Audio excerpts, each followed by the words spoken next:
कोई सवाल बिल्कुल आप मुझसे पूछ लो। सवाल ये है भाई, इनके तो मकान नहीं, इनको मकान करते हैं।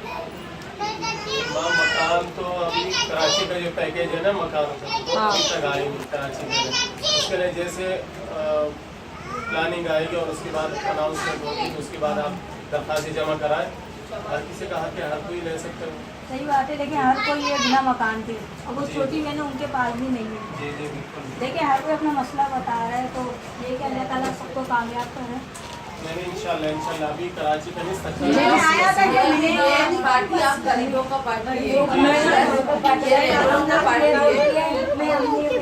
नहीं, सुनने में आया था कि अल्लाह का हम लोग गरीबों के लिए शादी बनाने, हम लोग वाणी भी नहीं है, ठीक है। हमारे तो